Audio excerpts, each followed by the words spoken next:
We are going live with Sunday Riley today, which I'm really, really excited about.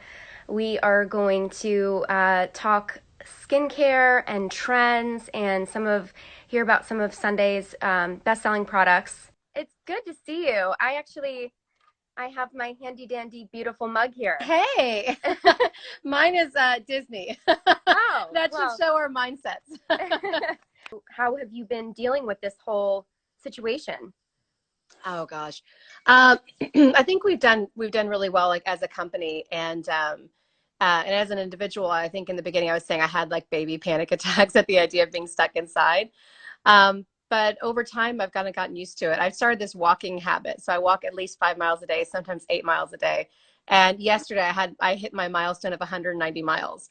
Oh, So I was just like, I didn't think I was going to walk this far. I thought we were going to get out. But so hi guys. But it's been really interesting to kind of, and I was like, well, I'm not stopping before I hit 300, but I won't get like every day. It's what I do for my sanity. oh my I'll God. take calls on my walk, whatever, but I have to do my walk every day. Well, props to you because I'm not doing that, but I should be. But that's amazing. Well, at least you're making a little bit of something positive out of a negative. So Yeah, I'm trying. I'm trying. And then like, yeah, honestly, like as far as like a company, it's made us much more cohesive, and I get to see more people. We have these huge Zoom calls. So I'm like, wow, it's in a way, it's in that way, it's been really nice. yeah, In other ways, it's been life changing. But and there are some really nice silver linings. glad to And hear my that. skincare game has been upped. I agree. I am experimenting with new products that were on my list of things to try for a long time that I didn't have the time to try, and Yeah, and I feel like we were like, hey, I have time for that extra step now that I didn't think I had before. So, um, totally, you know, totally. more positives. Yeah, Um, I was like jokingly saying yesterday, but it's actually quite serious. I've gone from like twice a day skincare or like 3 times a day to now like my 5 times a day routine. So oh my God, have you I noticed know. a difference in your skin? Yeah, actually, and I noticed a difference in how fast I use products because when you apply 5 times a day, Right. there's just a shift. But I think so, actually. It's been interesting, but I've really kind of enjoyed that aspect. Well, Again, I'm always going to look for my silver linings. I love that. Me too, hopefully. I am so excited to chat with you because Oh at, yeah, me too. at New Beauty, we are huge fans of the brand and we have been for years. And you and I have not had the chance to talk face to face. Yeah, We've sent emails over the years and yeah. covered your products over the years, but this is exciting for me, and I want to everybody to kind of get an idea too of really get an idea of the products because you've had some launches and then you've taken them off and you've added Mhm. new things to the line and you have exciting new things coming. So I'd love it if we could just start off where you tell us what was the first product that you ever created and how did you know that it was a success? So within this line, the first one was, well, it was 10 that launched. And so of the 10, so kind of been speaking to your point, of the 10 that we launched with initially, only Good Genes is in existence. So the other 9 were pulled off over time. And then the second longest one is Juno. So that was launched a few months later. That stayed around as well. And I think, I'm always been a big believer in acids and I love them. But when we launched Good Genes, um, it was kind of unheard of really to have an acid, Mm-hmm. and it was no one like we couldn't sell it for all the tea in China. I mean, it sold very slowly. It's just, and it was trying to explain to people like, no, alpha hydroxy acids are great and they're a cornerstone, and it's just kind of like, maybe. It was more seen as like, if you've got a problem, this is a good treatment versus this is something that's great for everyone. And that was also before like the concept of like radiant glow was really something talked about, and it was just so it's just kind of a different era. Um, And but what year anyhow, was that? What year did the we brand? launched in 2009, so like the products became available in 2009.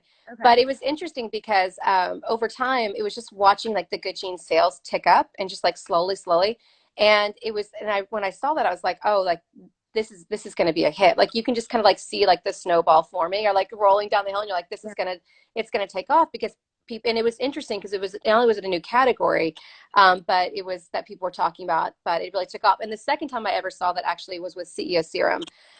Again, that was I watched it, we launched it. We didn't do a lot of ads around it or fanfare. It was just kind of like, here's our quiet launch of CEO Serum, this vitamin C serum. I really believed in it. But again, we didn't put a ton behind it.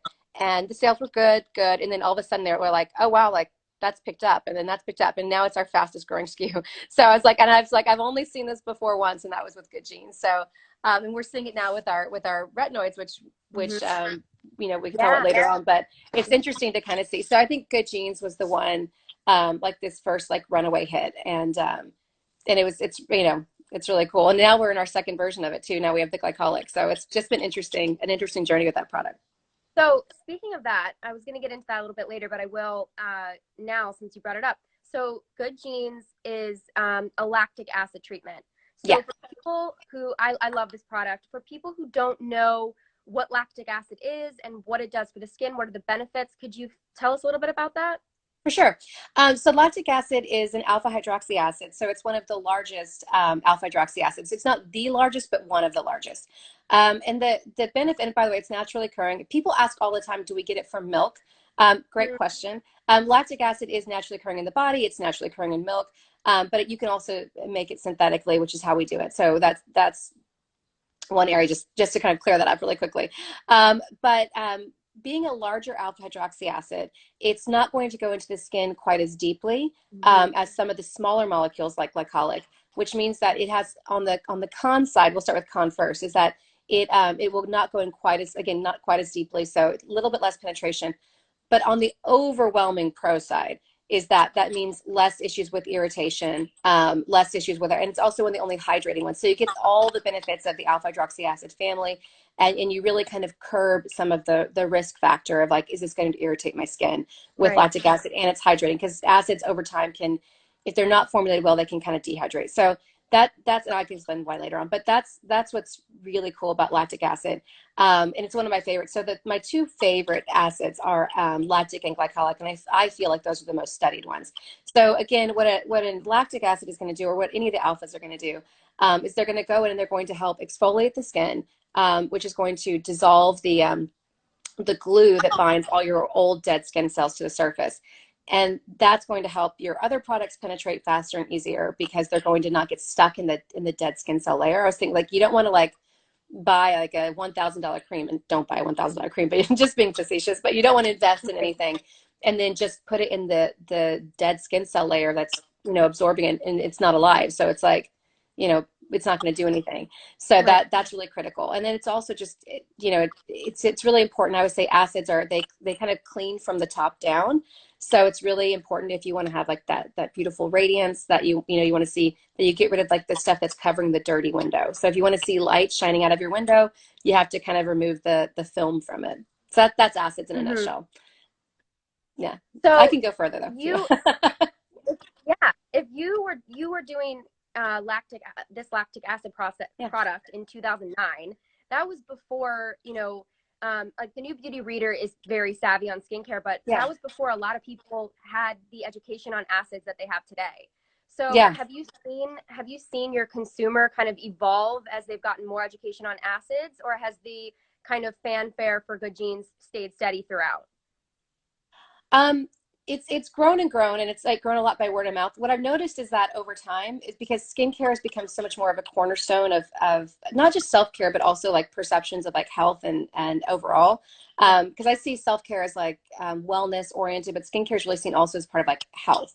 Like it's taking care of your largest organ. So with that being said, people are like, we're talking a lot more about clarity and radiance and stuff like that than before.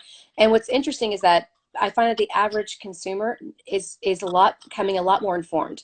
They're saying like, hey, I know that this ingredient works well for me, and they're looking for it. Whereas before, they would say like, hey, I'm looking for like a great serum. They were looking more for a step than actually for, if that makes sense, more than like an actual ingredient result. So we are seeing that more and more, which is really cool, because that's kind of great for our brand, because we're very ingredient focused. So we get to talk about that. So that's been really cool. But yeah, the clients becoming more and more educated. And then, so with that, people are asking, they'll even get really technical, like, what is the percentage of this ingredient? I'm like, well, actually, that's like, some of it we can't share, because then we give away our whole formula. So like, we're not being invasive. We just can't like hand it all over. But so are there any ingredients that lactic acid is boosted by or hindered by that people shouldn't use or should be using with it? No, I don't really feel like acids are something to like that are contraindicative. But with that being said, if you do use acids, because you are exfoliating the dead skin cell layer, you do want to make sure you're using sunscreen. Okay. So that's really critical, because you're exposing your newer beautiful skin cells, the last thing we want to do is make them vulnerable, because Right. it's like, it's like a baby will always be more vulnerable, Right. but we don't want to make them more vulnerable, and that can lead to a much worse problem if we've now removed this kind of like dead layer, and then we just let in a bunch of UV radiation into the new fresh layer. Mhm. That's going to cause longer term issues with UV damage, which can over time lead to collagen breakdown, hyperpigmentation that due to like sunspots and stuff like that. So that we do want to be careful with that. But it's just sunscreen is so essential anyhow. I mean, I'm sitting inside right now. I've got a window across the way, but I mean, I'm wearing sunscreen indoors because I don't want a UV ray. I don't want anything coming in and hitting me. Um, so I think you're a cosmetic formulator, right? By trade. So Mhm. how much time are you spending in the lab on these products? And how long does it take from the original idea to create a product from the time it hits shelves? Yeah, good question.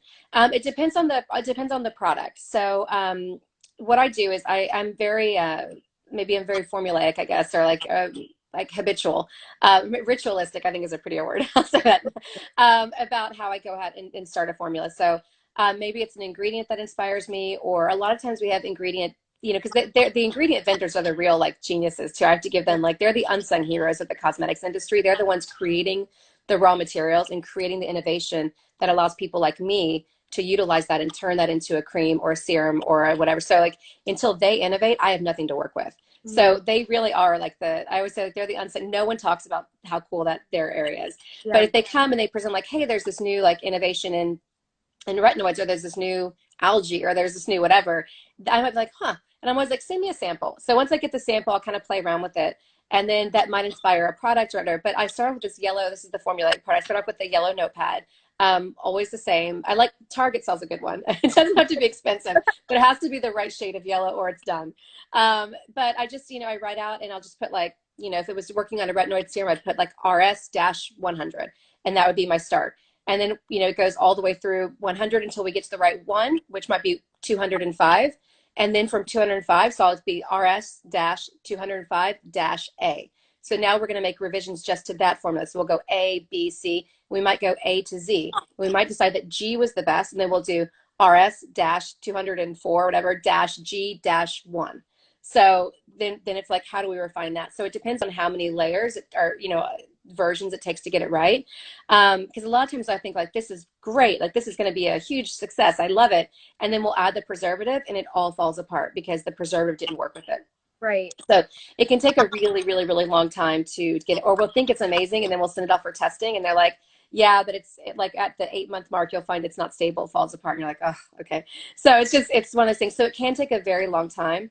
And then forever. And so what I do, once I write the formula, I then give it to my lab assistant. She takes it. Our lab is in our office. She formulates it, mixes it. She brings it to me. I'm usually in a meeting. She'll bring it to me in like a, little, container, and then like put the formula, and then I'll test it. I'll put it on my hand. I'm like, ugh, sticky, or ugh, too thin, or ugh, gross. It's always wrong, right? Like it's always wrong until it's right. And so then I'll just rewrite the formula and give it to her. And then usually if there's a reason why it's wrong that I can clearly identify, that it's a teaching moment, I'll be like, hey, Claire, this is why that we're seeing this, and I think this is the case. Or I'll be like, hey, why do you think we see this case? Just to make sure that we're having a learning moment.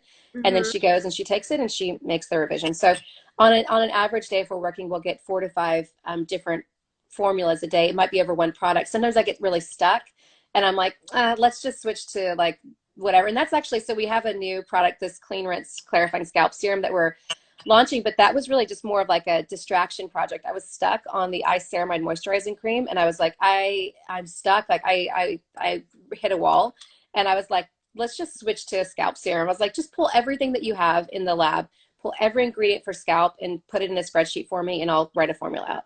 And so that's how we so like that's the overall process. And I definitely Yes. want to talk about the scalp treatment later. Yeah, for sure. So what is the hardest? Is there one formulation like cream or serum or oil that's harder to formulate than others?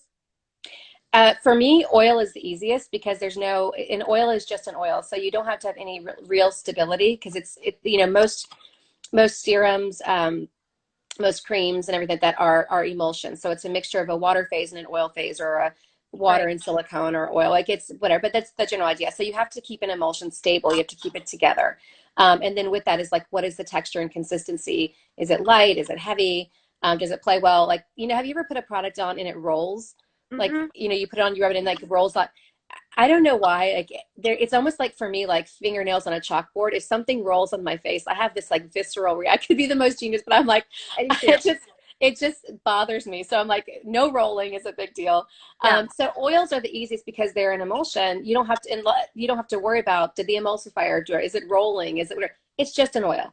Like Right. it just goes in. A toner is easy if it's just kind of like a water-based toner. Super simple. But if you want to add an oil phase to a toner and make it now it's complicating it. So Right. the more it's like single phase, like just a water-based product, just an oil-based product, super easy.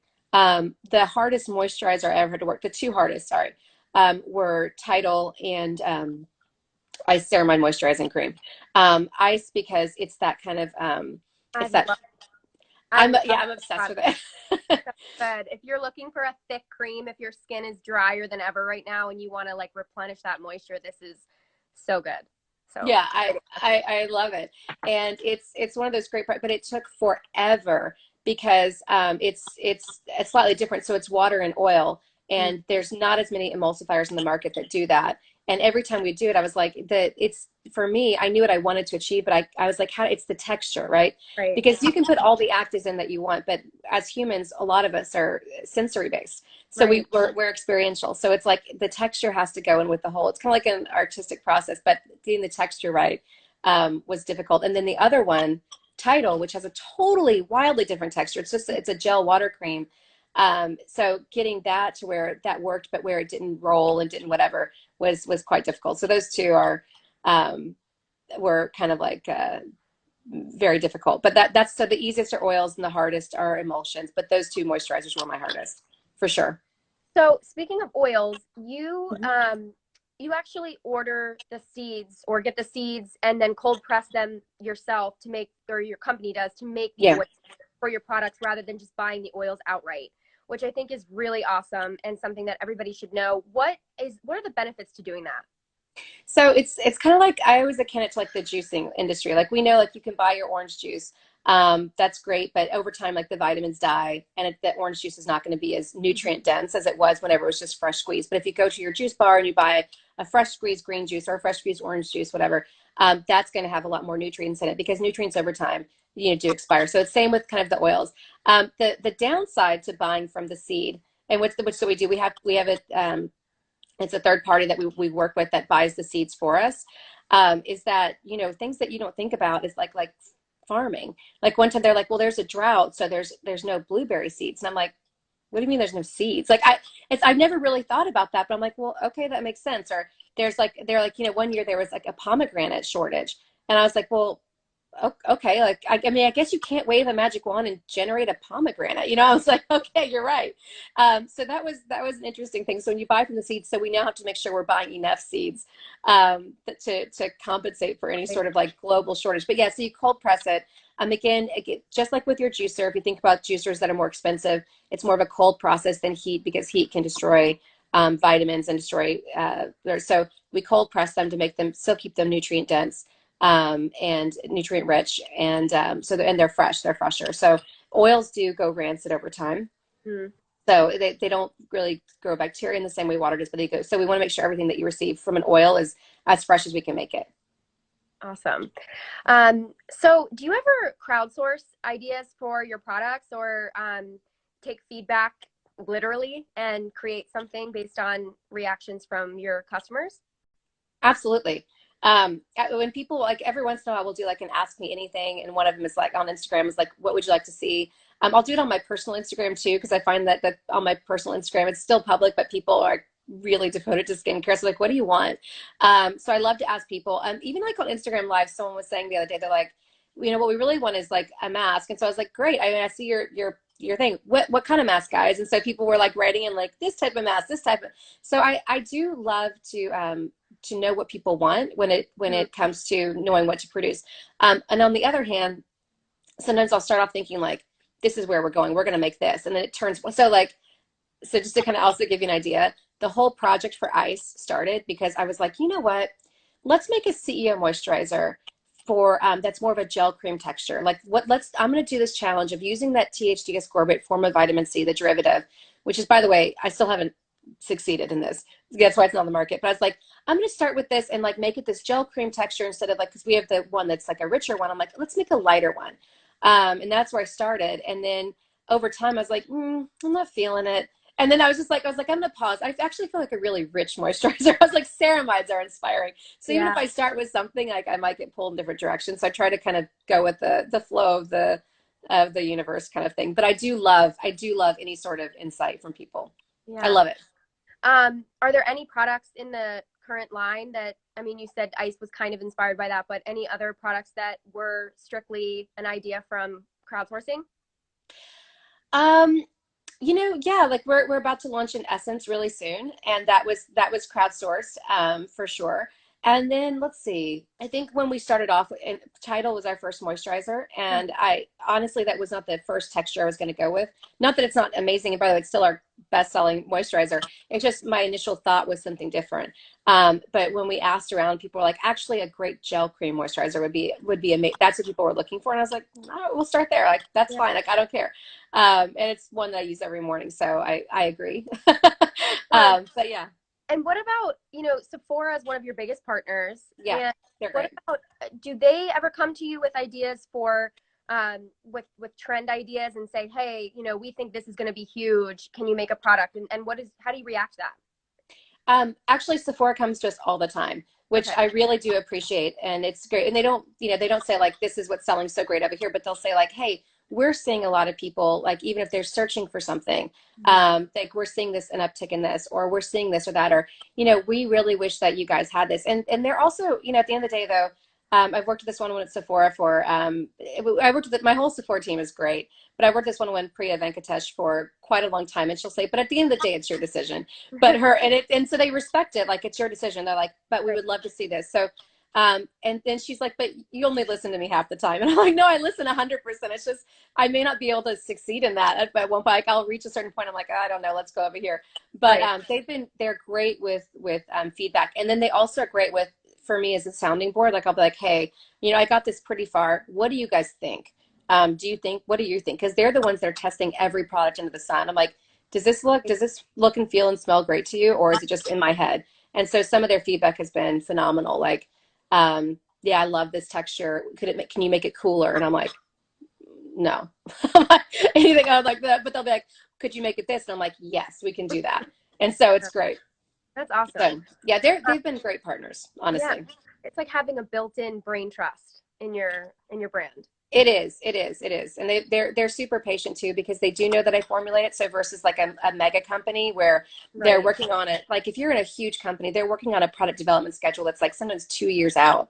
So they're presenting like, this is what we're going to do in 2 years. And I'm more like, this is what I'm thinking in the next 6 months. And they're like, can you plan a little further? I'm like, no, not really, because I want to, but then like it may not happen, and I don't want to put something in the market that sucks, you know, because I'm not ready. So they've been really great in that kind of approaching us as being more independent and kind of it's been a great back. They're very patient. I'll say it that way. I appreciate it. Yeah. So I want to. There's definitely some more things I want to get into, but this, you know, we love the A+ Retinoid Serum, and it won a beauty award this year. So for everybody, this is our big New Beauty spring issue. It's like more than 300 pages, and the awards is on the back. It's very, you know, a labor of love for us, and one of our winners is, where do I have it here? Oh, is the best retinol serum is the A+. And you know, we get a ton of questions about retinol. I think everybody is like fascinated by it. It's called the gold standard for a reason, in terms of anti-aging ingredients.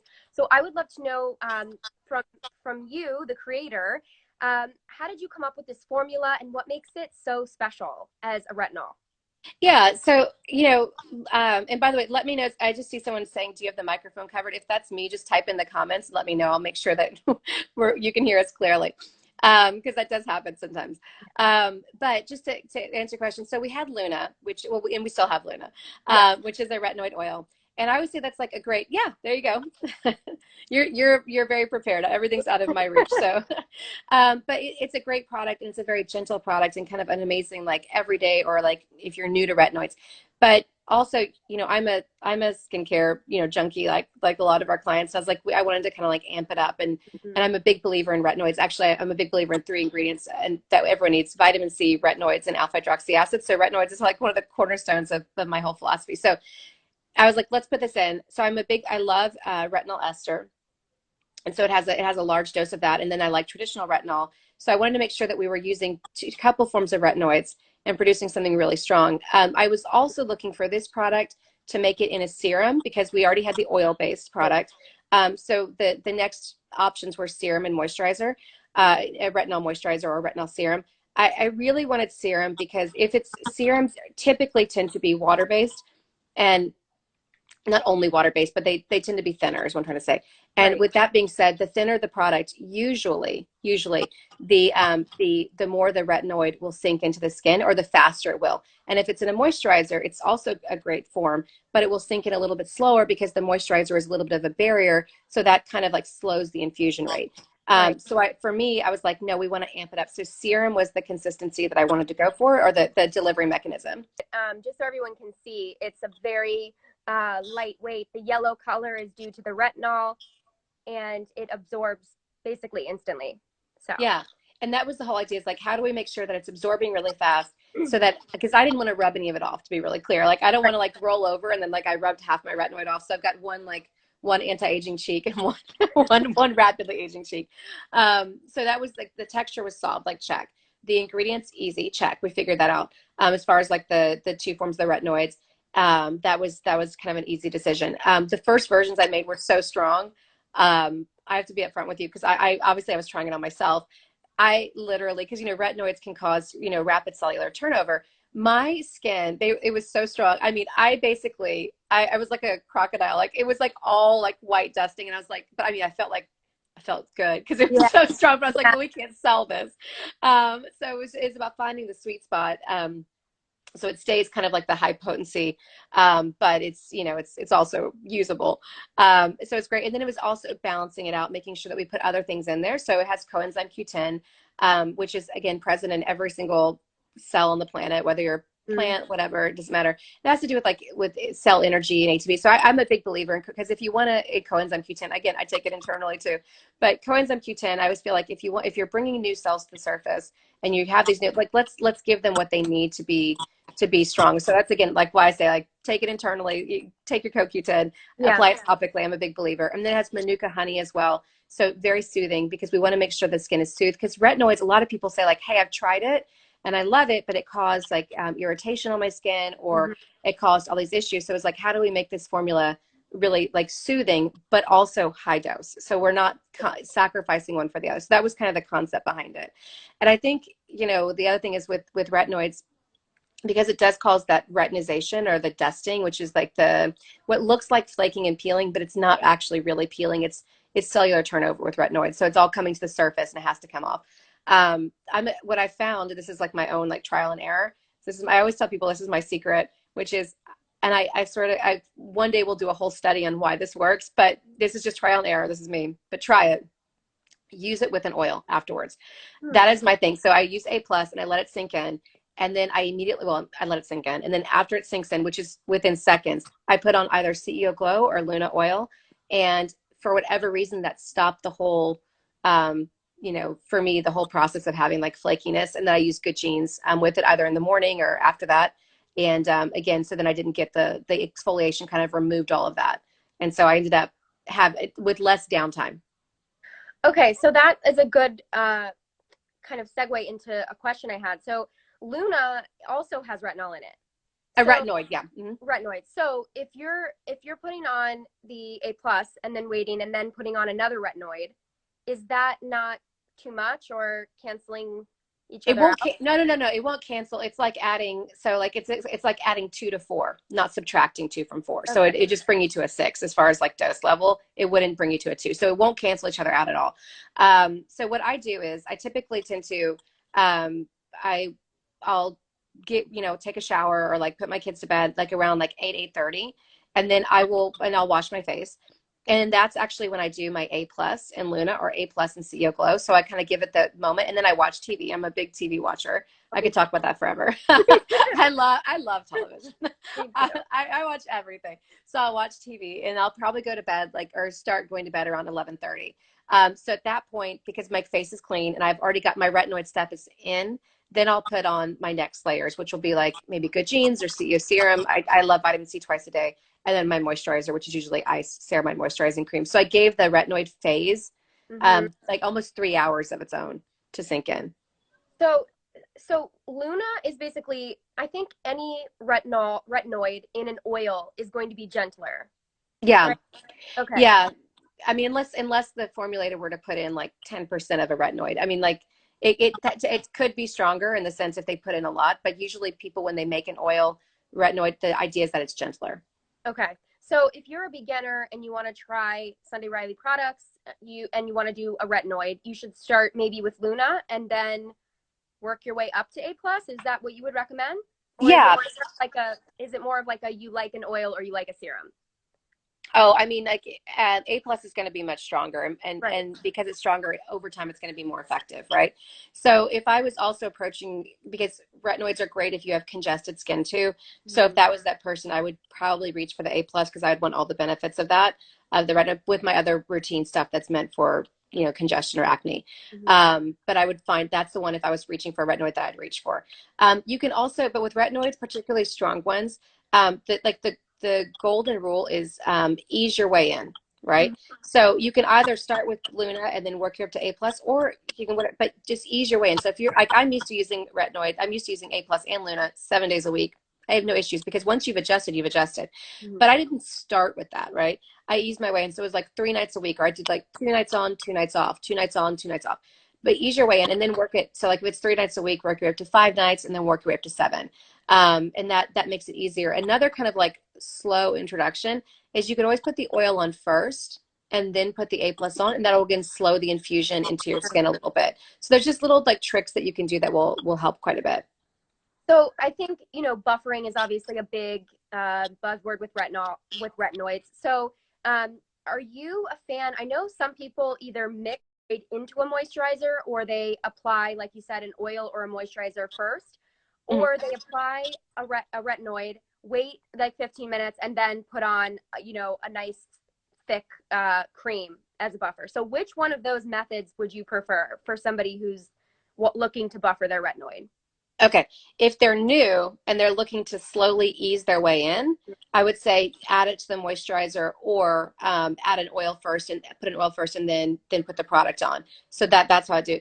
If they're looking to actually kind of seal it in, if they put the retinoid on first and then put a moisturizer on top of that, and the moisturizer is preventing like transepidermal water loss so that it's actually sealing it in, which is why I put ice on afterwards, because I know that's going to, with the ceramides, it works in the moisture barrier, and I want that A plus in like as deeply as possible. So I also make sure that I always use Good Genes at least once a day, because I want to make sure I'm getting rid of all the dead skin cells, because I know I want my retinoids at night to go in as far as possible and not to stay on the surface. Right. So I would say it depends on what they're looking for. If they're an advanced user or they want like the full punch, again, that's kind of that's where I put myself in that category, which is why I actually do it on clean skin at 8:30 at night, and I give it that moment, and then I'll do everything else later on. So it's just living and breathing in there. Okay. And you said like you're living and breathing. Very dramatic. Are you using you said you're using A plus how many times a week? 7. Wow. Okay. So your skin is completely adapted to that retinol. 100%. Yeah. Okay. I mean, so my skin type, I'll try and get close to the camera, but skin looks flawless. I mean, whatever you are doing, I think everyone should take notes because you're just glowing. Well, Thank you. And it's because I pushed through these things though too. Because when I first started, like retinoids, like I found, and it was A+, you know, this whole area in here like flaked and peeled, and I was like, I don't know, you know, it was just it was pretty bad. And then like when this flaked and peeled, I mean, it was bad, but I was like, push through, push through, push through. That's why I discovered the oil trick. That's why I was like, hey, top it with an oil, and it really did help. But I'm a big believer, you know, in having that like that fresh kind of like baby skin. So I do a pretty strong retinoid every single day. And if I stop, you know, it's not like if I stop, like then like all disaster strikes, you know, but it takes like about 2 weeks, and I'll think to myself like something's not looking as good, you know, like what is it? And I'm like, you know, I ran out and I didn't replace it. So I do start to notice it. It's not like the next day, but within time I'm like, oh, you know, like I do start to see the difference. So, you know, another thing is retinoids can sometimes cause your skin to break out because it's that cellular Yeah. turnover is taking off the Hmm. dead stuff and bringing up what's under the surface. Yeah. So, if someone is experiencing breakouts from retinoids, what would be your advice? And I know you have an acne line, and I'm seeing a lot of questions about acne. So Yeah. anything you can share on that would be awesome. So retinoids can cause purging, which is funny because I was just talking to someone about that this morning, and it was kind of like top of mind. So absolutely. So just as retinoids are pushing new skin cells to the surface, other stuff is getting pushed to the surface too. So you have sebum, you have debris, like all that's getting pushed, and it can cause that. But the only way to kind of get through that is to get through that. You have to kind of walk through it. So if you start and stop, you never finish the cycle. So purging is a little bit different from like an acne infection breakout. But I'm not saying it's not annoying, because it is, and no one wants to purge. So like for me, I didn't purge because that's not what my skin's prone to, but I had other things. So for me, it was like the flaking and the redness. So like we all will have something. But purging is annoying. I'm on the same page. So one thing with purging is I like to make sure, particularly if I see that, again, make sure that there's good genes in there, because we want to remove the dead skin. So as new stuff is coming to the surface, and like even then like in the old stuff is kind of coming on top, let's remove that as quickly as possible. Great cleansing is going to be important. I know it sounds like a basic step, but that's also when anytime we ask people, they're like, oh, I wash my face mostly unless I'm tired on Tuesdays. And I'm like, no. No, you're never too tired. You have to do it. So washing your face, and then UFO is great for decongesting inside the pores, and that's salicylic acid. So that's going to go in and really help to kind of like with beta hydroxy acid, it kind of exfoliates and breaks down the sebum buildup to help it get out. Now, that in of itself can also cause purging. So, but keep in mind, it's just about pushing this stuff out. It's not going to cause purging plus purging. It's just going to help move it out. But remember, purging is removal of what was already there. So it was like, it's not the same as like something new. Do you know what I mean? It's just accelerating it. So it's important. If you do use something like Saturn, which is a sulfur acne treatment mask, which is so sulfur, make sure that you apply it with, I mean, if you're broken out all over, that's one thing, but because if you're new to using retinoids and you are seeing that, make sure you spot apply sulfur with a Q-tip. So ours is green, so you can see where it goes. It helps, but make sure you spot apply it, because sulfur is interesting in the way it works. But it does, again, help with almost like it starts to break down the surface layers of the skin, which helps decongest it. And it also helps to dry things out. But if you, like, let's say that I'm doing something for my whole cheek, but I've only got like 3 purging spots, right? I don't want to put something that's going to dry out the whole area, because those dead skin cells, they're going to come to the surface. They're going to get dried out. Then I might see flaking and peeling, and I'm going to feel like it's an endless cycle. So again, you're going to want to apply that with a Q-tip. Okay. So just so as a recap, if you have a little bit of purging or existing breakouts, what's the order of products you would use in the evening? So what I would do is I would make sure that in the morning or in the evening, at least depending on what your other routine is, that you're using good genes, because you're going to want to help exfoliate that. And I would incorporate UFO for sure, which is a beta hydroxy acid oil, and then A+, or Luna won't make you, it shouldn't, but but everyone is different, but it would be more like an A+. So what I would do is you can do something along the lines of like A+, and then follow it with the UFO, and then do good genes in the morning. That's a really easy solution. And if you're going to do a moisturizer and you're purging, choose a moisturizer that's very light in texture.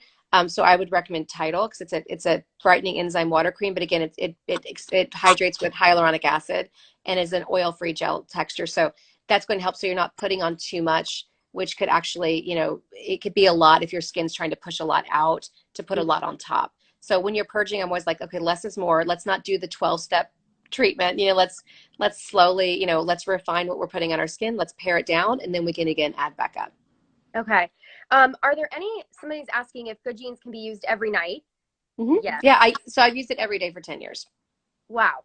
Okay. Yeah. And everybody, look at Sunday Skin. Don't you want the skin? So are there any products in the line that you can't use every day, except the retinoid if you're eating it? No, you can use everything. I'm like kind of like running through it in my head. You can use everything every day. I guess like the difference would be if you're pregnant. Okay. So that we wouldn't recommend the retinoids, or I don't recommend UFO because it has salicylic acid. We certainly have a lot of people in the healthcare industry who feel comfortable with that, but as a brand, we'll say ask your doctor on the salicylic acid. But other than that, I mean, I either use I don't use obviously personally the Saturn every day because I don't typically break out, but I use almost every product on rotation all the time. So yes, I feel quite confident. And I'm just kind of like running through, like I didn't forget anything, but yeah. Okay. And I really want to talk about the clean rinse. I don't have a sample here to show everyone. You don't have a sample on hand? I do. It's kind of far away. Oh, okay. I can walk us over there. But you'll see my messiness. So like I will, but no judgment. So it's a pink bottle. Yes. And it's you can see a picture of it on your website right now. But clean rinse is a scalp treatment that you are. I'll walk us over there. But guys, like don't look at my background. But yeah. Okay. So while you're walking us over there, I'd love to see if you could tell us a little bit about why scalp. And we're hearing about scalp as skin, and scalp has really kind of been booming this year. Here we go. Covering the camera, so. So why the need for this product now? Okay, well, so again, it goes back to the whole idea of my belief that, so guys, this is it. So now I won't just like embarrassingly cover the camera. I'm like, of course I would leave it out of range. So I'm a big believer in exfoliation. That's like kind of like the cornerstone of my existence. Yeah. But you have to exfoliate beyond just this skin. So just your facial skin. So scalp is a really big deal. And we end up like a lot of the scalp conditions that we have, or hair conditions that we have, are linked to scalp condition and scalp health.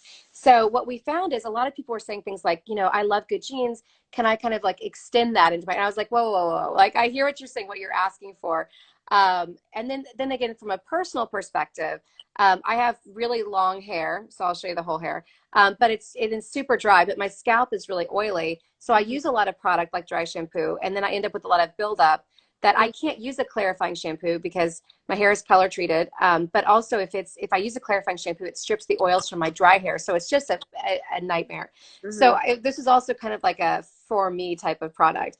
But so what it does is it has glycolic acid and salicylic acid. The benefit of that is the glycolic acid will help to break down the product buildup that you have. Mm-hmm. It also helps to smooth the hair cuticle too, so that will make it shinier over time too. And the salicylic acid, that's good for helping to remove kind of like what I find for me, which gets really itchy, is like that like the dead buildup on your scalp. And then the salicylic acid is really good for helping to decongest and clarify the scalp, which can also happen too with excess sebum buildup. So oily scalp people rejoice. But that really does help. And then it has like really nurturing and good for hair growth B vitamins. So it's really then the main B vitamin that we have in there is niacinamide. That's the one that's the strongest percentage in there. And then second is panthenol. So those are essential to healthy hair growth, because again, very selfishly, I have super long hair, and my hair falls out just by looking at it. So I have to constantly grow new hair.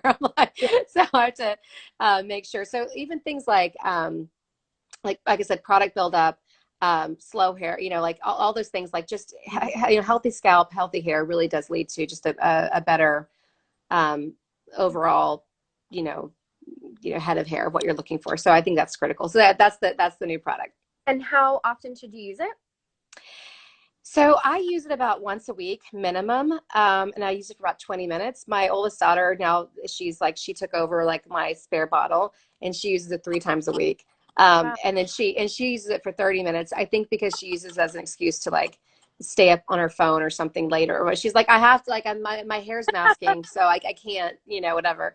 But it's just been, it's been great for her. She's kind of she's funny. She's like my product junkie. So, I mean, if I think, if a lot of us are washing our hair less often, not right now, but just in general, and using more dry shampoo. So those two things are like, a deadly combo for buildup. And I think that totally. type of product is so necessary for that. Yeah. Yeah, and it's actually also in a micellar water base, so like it when it rinses out, your hair is clean. Hmm. It has witch hazel in it too, and so that's astringent to your scalp, and rose clay, so it's kind of like a mask-like property. It's a thin, it's a thin product. So in the nozzle, the whole point of the nozzle is that it can get down into your scalp, and you literally kind of form stripes on your head, kind of like a home hair dye system. Yeah. But it's thin, and then once it's in your hair, you just massage it in, and then you just kind of like give it a go for, however long you leave it in, and then you rinse it out. You can of course use shampoo too, but the idea is that it cleans as it exits too, so you don't have to.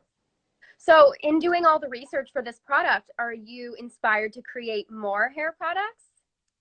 I am, because with this one, like, even though it was kind of like a passion of a labor of love for myself, because I was like, I have to get this, I need something for me. Yeah. But we sampled on everyone in the office, like all hair types. And I'm like, and that's when we discovered, like, we really, for people with thicker hair, curlier hair, textured hair, they really wanted the nozzle to be able to get it into their scalp, because like the salt scrubs aren't easy to get in and rinse out. I mean, it's too big. Yeah. So that was where we kind of like, that's what led to the packaging ideas and whatever. But in general, when I'd ask people like, what do you like? What do you experience? A lot of people are like, well, I have like this, or I have dry scalp. And I'm like, well, that's a separate product. Or like, I'm really focused on like hair growth. And I'm like, aha.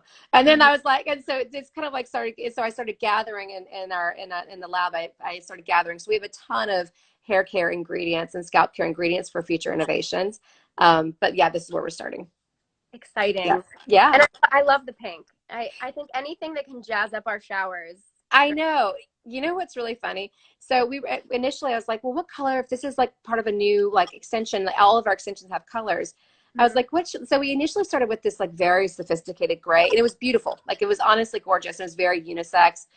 And I got the samples, and it was stunning, but I literally sat in my shower, and my tiles are kind of dark anyhow. And I was like, well, and then I was like, what about pink? But I was like, the idea is like it being like a dusty pink, like makes it a little bit more universal, but it's so pretty in my shower. Yeah. No, I love it. I can't wait to get my hands on it. So I need to try that one. I'll make sure you get it right after this. Thank you. And then, another product that you had in your line was SPF. You had cashmere. Yeah. And yes. That was an SPF 30, and it's no longer available, but do you have plans to launch another SPF? And I know they're incredibly hard to formulate, and I just was wondering where your head was with that, because I would love one. No. Well, and like, I'm sunscreen like obsessed in general. Mm-hmm. I'm a big believer. I wear it every day, all the time. Like, it's truly like, I don't leave my house without it. I went to get something outside yesterday, and I was like, wait, did I sunscreen yet? And, I think one of my kids was like, you're out for 2 seconds. I'm like, it doesn't matter. So SPF is a big deal for me. We're looking at spring 2021. I think also the big issue is that in the US, and in every country, actually, in every region, but the US is a lot more restrictive on what we're allowed to formulate with. So I would like us to catch up a little bit. And so there's some really cool new sunscreen ingredients that are allowed globally, but in the US hasn't said yes yet. So we might have a formula that's separate for global, that's not allowed and do something different for the US. Reef safe is a big deal. Making it non-oily is a big deal for me. That's part of the challenges. And then also universal. So all skin tones is a big deal for me, because, in making it photostable. So some of the ingredients that allow you to create a more of a translucent, transparent formula are not as photostable. So, we want to make sure that we're speaking to everyone, but that we're also not compromising the integrity of the overall product, so that you put it on and you feel confident that it's still working, and that we didn't just give you something that works for like 30 minutes and then is not effective. So I think that's been the real challenge. So watch this space, but for sure, I think what's going to end up happening is we're end up with like 3 products, right? Versus just one. Yeah. The only way to solve all of that is just to create 3 separate things. So that's kind of where my head is at. And yes, someone said reef safe. I am obsessed with things being reef safe. As a matter of fact, I was somewhere earlier in the year, and there were all these coral reefs everywhere, and they're saying like this is this huge destination for people who scuba dive and to see these coral reefs. Well, I could see it because we were flying over, but all I saw was white. You know, like coral reefs usually you can see like, and they're like, oh well, they've all been bleached they were bleached by actually like El Nino years ago. But the idea is like coral reefs. So and it's so it was really sad because like people, this was like a destination for that. Now like that's not really, so they're trying to regrow it. So I'm with you on that. Yeah. 100%. So it seems like a couple people are asking some questions about any plans for a tinted SPF or a tinted moisturizer. Have you had a foundation at once, right? Yes. So it was called the Influencer, and it was short-lived, and it was short-lived because I thought it was great, but we launched it, and then we got a lot of feedback from clients, and I was like, you know what? It's not great. It's not great. So it was a multi-million-dollar lost decision to pull it off the market. But I was like, if people are saying we can do better, we can do better. And I was like, I'd rather honor that than just put my ego in place and be like, no, I really worked on this for a long time. So I was like, no, I hear you. So we pulled it. But what's funny because we have a lot of people saying, wait, I thought it was amazing. So thank you. But we could do better. So it's slated to launch, honestly, like it was truly slated to launch this spring. And that got pushed to summer. And now we're looking at end of year only because the relaunch of that, only because of there's just been a lot of like delays now with COVID-19 and just other delays in general. So, but with that being said, end of this year or beginning of next year, we're looking for, it's more like a lightweight foundation. It's more like a skin tint. Yeah. So that's coming. And then, as far as a tint goes, and then the SPF will probably be untinted. So just more universal. And are you thinking chemical or mineral SPF? So that's kind of going back to how do you solve all these issues? So for more of a global product, probably chemical, but using the ones that are much more photostable, that are allowed in other countries, which are not allowed here, because they're awesome and they're next generation, but we just can't use them here. So for that, and then for the US, if we're looking at translucency, we really have to, in transparency, we really have to kind of weigh between like how, if it's mineral, like how, is it, how micronized is it, how small is it to give that translucency? Because I want to make sure all skin types can use it. And then if it's chemical, again, I want to make sure it's photostable. So it's kind of balancing that. So I'm looking at both. Okay. Someone's asking, can you share the difference between Good Genes Glycolic and Good Genes Lactic? Sure. They're both great. And actually, at this point, I probably reach for the glycolic a little bit more. But I use them both all interchangeably. So the glycolic acid is a smaller molecule, and lactic acid is a larger molecule. So glycolic is going to go deeper into the skin. And actually the Good Genes Glycolic has a little bit more acid in it too. So it goes a little bit deeper, and there's a little bit more. So that's going to make it a little bit more potent, I would say. And then the lactic acid is a little bit gentler. But I mean, keep in mind, these are pretty like strong acid products anyhow, so it's not like one is for babies and one is for PhD, but it's going to make it, and I make it a little bit gentler, a little bit more hydrating. But the other thing is that glycolic has probably a little bit more research associated with it, with acne prone skin types and that type of condition. So if that's something I was dealing with, I'd probably instinctively reach for that one, though they're both going to really help with all these things. But and then also with like lines and wrinkles. So that's probably the one I'd reach for that. And then Good Genes Lactic is an amazing, like, everyday product. It's certainly one that I've used every day for years and years and years and years and years. And it's our global bestseller, is the lactic acid version, I think, because it checks so many boxes. But if I was like, I've been using the lactic acid one for 5 years, is there a way to step it up? Try the glycolic version. Okay. I think we have time for like 2 other quick questions. Can you use clean rinse if you have a Brazilian blowout or keratin? Yes. Okay. And then I think I'm seeing a lot of questions about your morning routine, because we talked a lot about evening. So yeah. What is in the morning? So my morning routine is I've got a couple morning routines, but my favorite one and my go-to one right now is I wake up, I wash my face with ceramic slip, and then immediately I take about 2 pumps of CEO serum, so that's a 15% vitamin C serum, and about 4 drops of CEO Glow, so that's our vitamin C oil. I mix it together in the palm of my hand. I actually much prefer the way that that feels than if I layer it. I like them as individuals, but I'm saying like 5 minutes later, if I layer the CEO Glow on first and then the serum, or I do the serum first and then the oil, and 5 minutes go by, I like this. There's this kind of like texture when you combine them both together and apply it that I find I just really love it. And it's like it's that 5 minute later texture. I'm like, hey, like my skin actually feels like on a profound level, it feels hydrated. So I mix those together. And then I make my morning coffee and kind of tend to what I need to.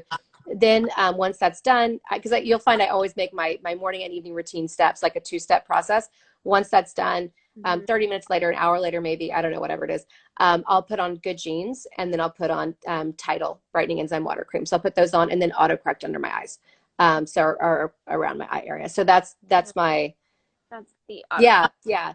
And auto correct, again, like, you know, runaway, like trending seller. Like it's just been kind of those things where it's not even like we're like putting ads behind it or anything, but like the sales of autocorrect just like keep going up and up, and people are like, we love it, we love it, we love it. I'm like, okay, great. So again, we're seeing that same thing that we talked about in the beginning with Good Genes, where something kind of becomes viral. So someone's asking, is A+ safe for a first timer in their 20s? Absolutely. So I recommend retinoids as young as you can, not like at 5, but I mean, like, if you can vote, you can do it. Yeah. And so absolutely, just if you're new, just ease your way in. That's all. So 3 nights a week, then 5, then 7, or whatever, however you want to do it. So ease your way in. Can you use niacinamide products with UFO oil? That's a quick one. Yeah, absolutely. So niacinamide is also in Saturn Sulfur Acne Treatment Mask. Okay. I love niacinamide. I do too. And niacinamide, there's great research if you go into PubMed on niacinamide. And I always recommend everyone to go to PubMed. It's one of my favorite.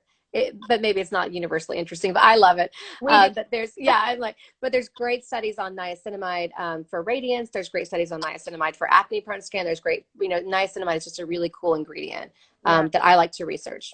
So this live will be saved on NewBeauty's Instagram channel. You can also check out SundayRiley.com, Sephora, and DM us with any additional questions. And thank you so much, Sunday. Absolutely, guys. You are wonderful, and we love your products. And again, for everybody, this A+ high dose retinoid serum is the NewBeauty Award winner for 2020. It is fabulous. Go ahead and try it. And I hope you stay well during this crazy time. Honestly, NewBeauty is truly one of my favorite magazines on the planet, publications in general. And so winning that award was just so cool. I love it. I love it. So it's kind of like the beauty Bible. So anyhow, such a cool thing. Thank you cool. So much. Thank you for that. That means a lot. You're so welcome. And stay healthy, and you too. We'll talk to you soon. All right. Talk to you later. Yeah, we're going to get kicked off. So yeah. Okay. Bye, everyone. Bye, Thanks guys. for tuning in. Bye.